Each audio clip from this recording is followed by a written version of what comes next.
2024 లేదా 25లో డిగ్రీ లేదా బీటెక్ చదివారా? సాఫ్ట్‌వేర్ జాబ్ కోసం ఎదురు చూస్తున్నారా? అయితే కోడ్ జ్ఞాన్ 100 డేస్ కోర్సులో చేరండి. జాబ్ సాధించండి. నమస్కారం సార్. నమస్తే. ఈ మధ్య కాలంలో పిల్లల్లో కనుక మనం చూస్తే సార్, చిన్న చిన్న వాటికి కోపము, చిరాకు అండ్ అలాగే వాళ్ళు చూపించే వాళ్ళ కోపం ఏదైతే ఉందో అన్నీ వైలెంట్ బిహేవియర్, వయలెన్స్ ఎక్కువగా చూస్తూ ఉన్నాం. ఇసిరేయడము, లేదంటే వేరే వాళ్ళని కొట్టడము, లేదంటే ఇట్లా రాకడము, ఫ్రెండ్స్‌నైనా కావచ్చు, పేరెంట్స్‌నైనా కావచ్చు, ఒక వయలెన్స్ బిహేవియర్ పిల్లల్లో చాలా విపరీతంగా పెరిగిపోయింది అని చెప్పొచ్చు. దానికి గల కారణాలు ఏంటి సార్? చాలా రీజన్స్ ఉన్నాయి. నంబర్ 1, ఫస్ట్ మనకి పిల్లల పెంపకం నుంచి స్టార్ట్ చేస్తే ఎక్కడో తెలియకుండానే అన్‌కాన్షియస్‌గా పిల్లల్ని ఏమనకూడదు, గాజు బొమ్మలా పెంచుకోవాలి అనే మెంటాలిటీని రుద్దుతున్నారు. Very very important. అన్ని జీవులలోకి, ఈ ప్రపంచంలో ఉండే అన్ని జీవులలోకి మోస్ట్ డేంజరస్ క్రియేచర్ మనిషిగా మారిపోవడానికి ఛాన్స్ ఉంటుంది. ఎందుకంటే మనిషి యొక్క తెలివి, మైండ్ సెట్ ఎటైనా దారి తీసుకెళ్ళగలదు. సో అందుకని ఒక చిన్న భయము, భక్తి అనేది ఎప్పుడు ఉండాలి. గుడ్ ఫియర్ ఎప్పుడు కూడా పిల్లల్లో మెయింటైన్ చేయాలి. గుడ్ ఫియర్, అక్కడ పిల్లుంది, కుక్కుంది అని భయపడించడం కాకుండా, దయ్యం ఉంది అని భయపడించడం కాకుండా, తప్పు చేస్తే పనిష్మెంట్ ఉంటుంది అనే భయము పిల్లల్లో పెట్టకపోవడానికి ఇవన్నిటికీ లింక్ అవుతుంది. ఆల్ కైండ్స్ ఆఫ్ క్రైమ్స్ తెలుసా, ఏం కాదు అనేది ఒక మైండ్ సెట్. దట్ నన్ను ఎవ్వరేమనరు, నాకు సపోర్ట్ ఉంది, పేరెంట్స్ సపోర్ట్ ఉంది, లేకపోతే నేను ఏదైనా అరిచానంటే మా వాళ్ళు వణికిపోతారు. ఎక్కడైనా బయటకు వెళ్ళి ఫంక్షన్లోకి వెళ్ళి ఆర్ మాల్కి వెళ్ళినప్పుడు అక్కడ మిస్బిహేవియర్ చేస్తే వాటికి నేను చాక్లెట్ ఇస్తాను, నీకు ఏడవకు, నేను నీకు ఇది ఇస్తాను అని చెప్పి మనం అలవాటు చేస్తాం. దీన్ని రెయిన్ఫోర్స్మెంట్ అని, ఏదో తెలియకుండానే వాళ్ళ గ్రిప్లోకి మనం వెళ్ళిపోతాం. ఇది నంబర్ 1 పాయింట్. దట్ వాళ్ళకి ఏ రకమైన భయము కానీ, భక్తి కానీ పిల్లలలో ఇంకల్కేట్ చేయకపోవడం 1. సెకండ్ ఆస్పెక్ట్ వచ్చేసి, ఎప్పుడైనా ఇట్లాంటి క్రిమినల్ మైండ్ సెట్ అది వస్తుంది అంటే ఒక టైప్ ఆఫ్ పేరెంట్స్ నుంచి ఒక కండిషనింగ్ వస్తుంది. పేరెంట్స్ నుంచి ఒక టైప్ ఆఫ్ వాళ్ళు చూసి, ఇప్పుడు భర్త వచ్చి భార్యని రోజు కొడుతున్నాడు, పిల్లల్లో ఆ క్రుయాలిటీ, కొట్టచ్చు ఏం కాదు అనే ఒక క్రుయాలిటీ వచ్చేస్తుంది. ఆర్ టూ మచ్ ఫియర్ఫుల్ అయిపోతారు. దట్ అమ్మో, నేనేదో నాకు ప్రేమ కావాలి అంటే ఇంత వైలెంట్గా ఉంటుందా అనేటట్టుగా మారిపోతుంటారు. సో రకరకాలుగా పీపుల్ అబ్జర్వ్ చేస్తూ ఉంటారు పిల్లలు. సో అందుకని మనం ఎయిదర్ పేరెంట్స్ నుంచి తీసుకుంటారు, స్కూల్లో పిల్లల నుంచి, కొలీగ్స్ నుంచి, ఫ్రెండ్స్ నుంచి తీసుకుంటారు, అండ్ ఇంకా ముందుకు వెళితే మీడియా నుంచి, ఫోన్ల నుంచి, సినిమాల నుంచి తీసుకుంటారు. మనం ఈ రోజుల్లో ఎన్వైర్న్మెంట్ని ఎలా తయారు చేసామంటే, సినిమాల్లో చూపించే క్రైమ్ అంతా కూడా చాలా గ్లోరిఫైడ్గా, ఇలా నరికి ఇట్లా రక్తం మీద పడితే అది ఒక గ్లోరిఫైడ్ థింగ్, చాలా గొప్ప విషయంగా మనం ప్రొజెక్ట్ చేస్తూ వస్తున్నాం. అండ్ పిల్లలు అబ్జార్బ్ చేస్తారు. వాళ్ళు ఎందుకు చేస్తారో తెలియదు కానీ రిపీటెడ్గా చేస్తారు. ఇప్పుడు ఒక సినిమాలో ఒక డైలాగ్ని టక్కుమని పిల్లలు ఎలా క్యాచ్ చేస్తారో మనకి చాలా గొప్పగా అనిపించినా, but they will do it. కొన్ని రోజుల తర్వాత దాన్ని ఎలా వాడుకోవాలో తెలియక అది మిస్ప్లేస్ అయిపోతుంది, చాలా రాంగ్ డైరెక్షన్లో మారిపోయే ఛాన్స్ ఉంటుంది. ఇది ఒక aspect. Third aspect is emotional dysregulation అంటారు. అంటే నేను ఫోన్లో చూసిందో లేకపోతే ఎక్కడో జరుగుతున్నదో నా రియల్ లైఫ్లో వేరేగా ఉంటుంది అనువదించుకోవడం రాక, నా ఎమోషన్స్ని ఇలా వాడుకోకూడదు అని తెలియక, ఒక సినిమాలో ఇట్లా కొడితే విలన్, ఇలా కొడితే హీరో, అలా 10 మంది ఎగిరిపడతారు. రియల్ లైఫ్లో అలా జరగదు అనేది మనకి ఎలా అయితే విచక్షణతో వస్తుందో, చిన్నప్పుడు పిల్లలు ఎలా కార్టూన్స్ కానీ లేకపోతే ఇట్లాంటివి చూసినప్పుడు అది రియల్గా అలా ఉంటాడేమో, క్యారెక్టర్ స్పైడర్ మ్యాన్ అంటే అలా ఉంటాడేమో అనే మెంటాలిటీతో గ్రో అవుతారు. కాబట్టి వాళ్ళకి they don't know what is reality, what is non reality అని తెలియదు. అలాంటి సందర్భంలో ఇలాంటి క్రైమ్ గనక చూస్తే, ఇలాంటి క్రైమ్ విషయాలు వాళ్ళ మైండ్లోకి ఎక్కితే ఖచ్చితంగా మిస్లీడ్ అయ్యే ఛాన్స్ ఉంటుంది. ఎలా ఐడెంటిఫై చేయాలి సార్? వాళ్ళకి సింప్టమ్స్ ఎలా ఉంటాయి? సో ఫస్ట్ ఈ ఎమోషనల్ డిస్రెగ్యులేషన్ పట్టాలి. వాళ్ళు ఎక్కువగా దేన్ని చూసి అట్రాక్ట్ అవుతున్నారు, ఎలాంటి క్రైమ్ పిక్చర్స్ కానీ, గన్నులు, బుల్లెట్లు, లేకపోతే చంపడము, ఇట్లాంటివి చూసి వాళ్ళు అట్రాక్ట్ అవుతున్నారు. ఎప్పుడైనా సరదాగా ఆడారు ఒక్కసారి, అది దట్స్ ఓకే. బట్ అది రెగ్యులర్గా అయిపోయి అలాంటివే చెయ్యాలి, అలాంటివే మాట్లాడుతున్నారు 24 hours అంటే it's very very dangerous. Number 1, ఆ లైట్ వచ్చిన దానివల్ల బ్రెయిన్ లోపల ఎన్ని చేంజెస్ జరుగుతాయంటే, నిజంగా కూడా మనకు ఆ ఎమోషన్లోకి వెళ్ళిపోయి ఈ ఎమోషన్ని వాడుకోవడం రాక డిస్రెగ్యులేట్ అవుతుంది. అలా అయినప్పుడే వాళ్ళు క్రైమ్ చేయడానికి కానీ దాని నుంచి బాధపడడానికి కానీ వాళ్ళు ఏమీ పెట్టుకోరు.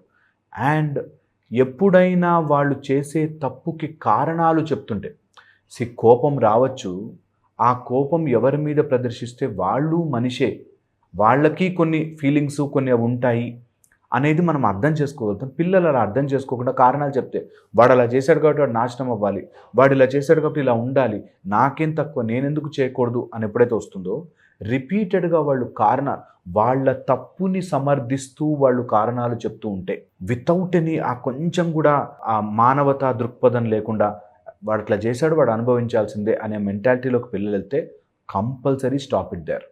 Very very important. దీంతోపాటు వాడికి సపోర్ట్ చేసే ఫ్రెండ్స్ ఇంకా కజిన్స్, సో చాలా జాగ్రత్తగా ఉండాలి. What is your support system, ఆ పిల్లవాడికి ఉన్న సపోర్ట్ సిస్టమ్ ఏంటి అని. Very important. థర్డ్ చెప్తాను గుర్తుపెట్టుకోవాల్సింది, ఎక్కువ డబ్బు చేతిలో పెట్టద్దు. ఈ రోజుల్లో మనీ కోసం ఎంత పనైనా చేస్తారు. మనీని చూసే ఆల్మోస్ట్ 15-16 ఇయర్స్ దాటేంత వరకు డబ్బు రుచి చూపించకండి. ఎంత డబ్బులు ఇస్తుంటారో మీరు, పిల్లలు అంత త్వరగా స్పాయిల్ అవుతారు. ఎందుకు అంటున్నానంటే ఈ రోజుల్లో పెద్ద పెద్ద మాఫియాలు చిన్న పిల్లల దగ్గర నుంచి డబ్బులు తీసుకురావడానికి ప్లాన్లలో ఉన్నారు. అట్ ద ఏజ్ ఆఫ్ 6, 7, 8, 10 స్కూళ్ళలో ఏదో రకంగా మనకి అలవాటు చేసి దానికోసం వాడి ఇంట్లో దొంగతనాలు చేయడానికి, మర్డర్లు చేయడానికి వెనకాడకుండా అయిపోతాడు. So that should not be encouraged at any format. చిన్న ఏజ్లో ఉన్నప్పుడు ఆ బ్రెయిన్ యొక్క డెవలప్మెంట్ అంత ఫాస్ట్గా ఉండదు కాబట్టి, అంత కరెక్ట్గా ఉండదు కాబట్టి ఆ ఏజ్లో ఉన్నప్పుడు ఏదైనా తప్పుగా చేస్తే అది తొందరగా మైండ్లో సెటిల్ అయిపోతుంది, ఇంకా బయటకు రారు. కొంతమంది మేనియాక్స్గా, కొంతమంది లునాటిక్స్గా, కొంత ఆ అగ్రెసివ్నెస్ వాళ్ళలోకి వచ్చేస్తుంది. అంటే ఎలా సార్? అంటే క్రైమ్ చెయ్యాలి, ఏదో ఒకటి చేసి వాళ్ళని బాధ పెట్టాలి. ఇప్పుడు కొంతమందిని చూస్తాం మనము, సైలెన్సర్ తీసేసి బండి మీద వెళ్తుంటారు రోడ్ల మీద, వాడికి ఏం ఆనందం వస్తుంది, టప టప టప టప సౌండ్ వస్తుంటే అందరూ ఇబ్బంది పడితే ఆనందపడతారు చూసారా. అలాంటి, అంటే చిన్న ఎగ్జాంపుల్ చెప్పాను అర్థమవుతుందని, అలాంటి క్రైమ్ కొంతమంది తప్పు చేసి చాలా ఎంజాయ్ చేస్తారు. అలాంటి వాళ్ళని ఐడెంటిఫై చేయాలి.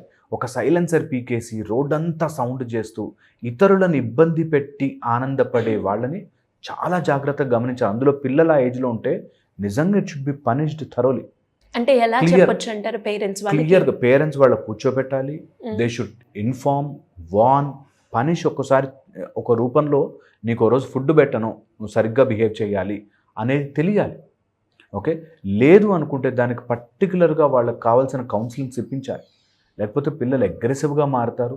అండ్ ఎంత అగ్రెసివ్గా ఉంటారంటే వీళ్ళు, నేను చూశాను పిల్లల్ని హు జస్ట్ వాంట్, ఇంటికి వెళ్ళాక సామాన్లు ఇసిరేసి, నువ్వు నన్ను అట్లా కౌన్సిలింగ్కి తీసుకెళ్తావా, నన్ను వాళ్ళ ముందు అలా అంటావా, ఫంక్షన్లో నన్ను ఇట్లా చూసావా నువ్వు అని చెప్పి వాళ్ళు చాలా కోపంగా చాలా పేరెంట్స్ని కొట్టడం, మీద పడడం చేస్తారు. అండ్ ఈ మధ్య ఇన్ఫర్మేషన్ ఓవర్లోడ్ అయిపోయి ఏ ఇన్ఫర్మేషన్ వాడుకోవాలో తెలియక పిల్లలు, ఒక పేరెంట్ నాతో చెప్పిన మాట, అబ్బాయి లీగల్ కోడ్స్ గూగుల్లో, చాట్లో, జీపీటీలో వాటిలో అడిగి 17 ఇయర్స్ నా ఏజ్, పేరెంట్స్ ఆస్తి నాకే వస్తుంది కదా అని వాడు తెలుసుకుని వాడు ఆ లీగల్ సెక్షన్స్ రాసుకుని, నువ్వేమన్నా చేసుకో, నువ్వు సంపాదించినంత నాకే రావాలి, నాకు అంత ఆస్తున్నప్పుడు నేను ఎందుకు చదువుకోవాలి అని మాట్లాడతారు. సో పిల్లలు కావాల్సిన legal points according to this section, డబ్బులంతా నాకే వస్తాయి, నీ ఓన్ అనుకున్నావా, తాత డబ్బులో నేనుంటా, ఎందుకు చదువుకోవాలి, నేను ఎందుకు స్కూల్కి వెళ్ళాలి అని 24 hours అట్లా ఫోన్ చూస్తూ టీవీ చూస్తుంది. కొట్టలేరు పిల్లలు, చెప్పలేరు పేరెంట్స్. ఎంత అనుభవిస్తారంటే బాధ, వాడు ఇంత లావైపోతున్నాడు సార్, ఎంతసేపు తింటూనే ఉంటాడు సార్, ఈ మధ్య ఏవో గేమ్లు ఆడుతున్నాడు, అర్థం కావట్లేదు వానికి లైఫ్, ముందుకెళ్దాము చేసేది, అన్ని లీగల్ పాయింట్స్ రెడీ పెట్టుకున్నాడు. నువ్వు ఇప్పుడు కాకపోతే తర్వాత, ఎప్పటికైనా నాకే వస్తుంది డబ్బులంతా, నేనే చూసుకుంటా. As a parent you can't say no, నాకే వస్తుందని వాడు లీగల్ పాయింట్ పట్టుకుని కూర్చున్నాడు. నేను ఇంకొక 1 year అంతే, 18 దాటిందంటే నాకు వచ్చేస్తాయి అన్నట్టు. కొట్టు. వెరీ రాంగ్గా మారిపోతారు. అంతవరకు వెళ్ళనివ్వద్దు పిల్లల్ని. ఆ కొంచెం slight fear of good thing, నాకు తప్పు చేస్తే అమ్మో నా పేరెంట్స్ తిడతారు, నా టీచర్ తిడుతుంది నన్ను, ఆర్ ఇలా సొసైటీలో నాకు పరువు పోతుంది అని చిన్నవి important for human being. Okay, మొత్తం ర్యాండమ్గా కట్ ఆఫ్ చేసేసి దేనికి భయపడకు, నువ్వు లయన్ లాగా బతకలేము, బతకకూడదు. అలాగా చిన్న ఏజ్లో అలాంటివి అలవాటు చేస్తే తర్వాత చాలా కన్ఫ్యూజన్స్ ఏర్పడతాయి. ఎక్కడో ఒక సక్సెస్ అవుతాడు ఒకడు, అలాంటి వాడిని పట్టుకొచ్చి మొత్తం అందరికీ 99 మందికి రుద్దుతాడు. ఒక అబ్బాయి స్కూల్ మానేసి 7th క్లాస్ అబ్బాయి స్కూల్ మానేసి థామస్ అల్వా ఎడిసన్ స్కూల్కి వెళ్ళాడా, ఐన్స్టీన్ స్కూల్లో ఉన్నాడా, ఈ టైప్లో చెప్తాడు. అరే ఐన్స్టీన్ లాంటి ఈక్వేషన్స్ వచ్చేస్తే నీకు అప్పుడు స్కూల్ మానేయచ్చు. ఓకే, అంతేగాని ఇప్పుడు ఆ ఒక ఎగ్జాంపుల్ చెప్పి ఐన్స్టీన్ స్కూల్కి వెళ్ళలేదు కాబట్టి నేను వెళ్ళను అని కూర్చోవడం, అది చాలా చాలా పెద్ద డేంజర్. ఇప్పుడు జరుగుతున్నది ఏంటంటే senseless misinformation. As a motivational speaker నేను అలాంటి స్టోరీలు చెప్పి మోటివేట్ అవ్వాలంటే భయపడతాను. ఎందుకు తెలుసా, వాడెవడో స్కూల్కి వెళ్ళలేదు గొప్పవాడయ్యాడు అంటే ఇలా ఉన్న వాళ్ళందరూ స్కూల్ మానేయాలి. ఏది ఎవరికి ఎలా అర్థమవుతుందో తెలియట్లేదు. చాలా కాంప్లికేట్ అవుతుంది. అందుకని చెప్పినప్పుడు ఎవరైనా పిల్లలు అలాంటి వాటికి వెళుతున్నప్పుడు అలాంటి రాంగ్ సెన్స్లో ఉన్నప్పుడు యాజ్ ఎ పేరెంట్గా గైడ్ చేయకపోతే తర్వాత ఇంకా ఇంకా ఇంకా డేంజరస్ అవుతుంది. అందుకే తోటకూర నాడే చెప్పలేదా అంటారు. పక్కింటికి వెళ్ళి తోటకూర తెంపుకొని దొంగతనం చేసి తీసుకొస్తుంటే పిల్లాడు అబ్బా సూపర్ భలే తెచ్చావు అంటే వాడు పెద్ద అయ్యాక గంధపు చెట్ల దొంగ అవుతాడు. అందుకని వెరీ వెరీ ఇంపార్టెంట్, చిన్నప్పుడే నిప్పిట్ ఎట్ ద బడ్, లేకపోతే ఇబ్బంది పడతారు. సో క్రైమ్ మెంటాలిటీ పెరగడానికి ఇలాంటి మేనియాకిజం కానీ లేకపోతే some kind of masochistic, some kind of lunatics, ఇలాగ మైండ్ చాలా అగ్రెసివ్ అవుతుందంటే కొంచెం హార్ష్ అయినా సరే కంట్రోల్ చేయాలి కొన్ని రోజులు. లేకపోతే అది డాక్టర్స్ హెల్ప్ తీసుకుని కొంచెం కంట్రోల్లోకి పెట్టి వాళ్ళని అటు ప్రేమతోనూ ఇటు కొంచెం స్ట్రిక్ట్నెస్తోనూ లైట్గా దాన్ని మేనేజ్ చేసుకుంటూ వెళ్తే లైఫ్ బాగుంటుంది. మరీ అగ్రెసివ్గా మనం మారినా కూడా పిల్లలు తొందరగా రాంగ్ ట్రాక్ పెట్టే ఛాన్స్ ఉంటుంది. సో మంచి డాక్టర్స్ హెల్ప్ తీసుకుని ఓకే స్లోగా అట్లా ప్రొసీడ్ అయితే బాగుంటుంది. ట్రూ సార్, మీరు అన్నట్టుగానే అంటే కొంతమంది మీరు చెప్పిన క్యారెక్టరిస్టిక్స్ కనిపిస్తూ ఉంటాయి, ఇంకొందరు వైలెంట్ బిహేవ్ చేస్తూ ఉంటారు. బట్ ఇది అదా కాదా అని పేరెంట్స్ డైలమాలో ఉంటారు.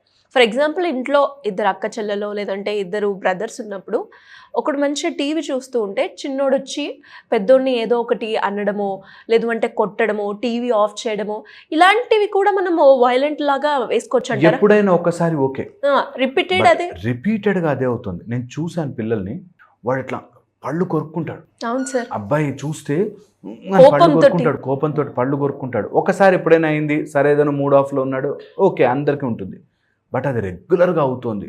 అసలు ఒక్కొక్కసారి అయితే మాట్లాడుతుంటే వాళ్ళు నేను చంపేస్తాను వాళ్ళని అనేటట్టుగా మాట్లాడతారు, కోపం వచ్చేస్తుంది. So very wrong. అలాంటి వాళ్ళని వెంటనే కంట్రోల్ చేయాలి. అది తప్పు, ఆ డైరెక్షన్ ఆఫ్ థింకింగ్ తప్పు అనేది అప్పుడే తెలియాలి వాళ్ళకి. నువ్వు అట్లా మాట్లాడితే there is no food to you, there is no, నీ ప్రివిలేజెస్ కట్, నీకు నెట్ కట్ అవుతుంది, ఫోన్ కట్ అవుతుంది అని కట్ చేయండి. నేను ఒక ఫెంటాస్టిక్ పాయింట్ చెప్తా అక్కడ. పిల్లలు 3 monthsలో అడాప్ట్ అయిపోతారు. 3 months, మనం 3 months గట్టిగా ఉండాలి. ఇది చాలామంది పేరెంట్స్ తెలియదు. అమ్మో ఒక రోజు అయితే తినలేదండి, వాడు తినకపోయినా ఉంటాడండి. 3 days ఉంటాడు, 4 days ఉంటాడు మ్యాక్సిమం, తర్వాత తింటాడు. మీరు ఎంతైతే తప్పుని ప్యాంపర్ చేస్తారో తప్పు పెరుగుతుంది. సో ఈసారి నుంచి చెయ్యకలే నాన్న అని మళ్ళీ చాక్లెట్ ఇచ్చావంటే అయిపోయావు, నీ గ్రిప్ దొరికింది, నీ పాయింట్ పట్టుకుని ఆడతారు. So very very important. ఇప్పుడు మనం చూస్తున్నాం సార్, సమాజంలో జరిగే సంఘటనలు కూడా ఎంతోమంది చిన్న చిన్న పిల్లలే అనేక రకాలుగా వైలెంట్ బిహేవియర్ తోటి చాలా దారుణమైన పనులు చేస్తున్నారు అని చెప్పొచ్చు. వాళ్ళందరికీ కూడా పేరెంట్స్కి ఇది ఒక అలర్ట్ వీడియో అని చెప్పొచ్చు. 1-2 సార్లు చూస్తే చాలా మంచిగా అర్థమవుతుంది. అండ్ పిల్లల్నే చాలామంది తల్లిదండ్రులు ఒక మంచి భవిష్యత్తు ఇవ్వాలి అనుకుంటారు. ఇవి కనుక మనం సెట్ రైట్ చేసుకుంటే ఆటోమేటిక్గా వాళ్ళకి ఒక కెరియర్ పరంగా మంచిగానే ఉంటుంది అని చెప్పొచ్చు. Anyways, thank you sir, thank you so much. Suman టీవీలో మీ పర్సనల్ అండ్ బిజినెస్ ప్రమోషన్స్ కోసం కింది నెంబర్కి కాంటాక్ట్ చేయండి.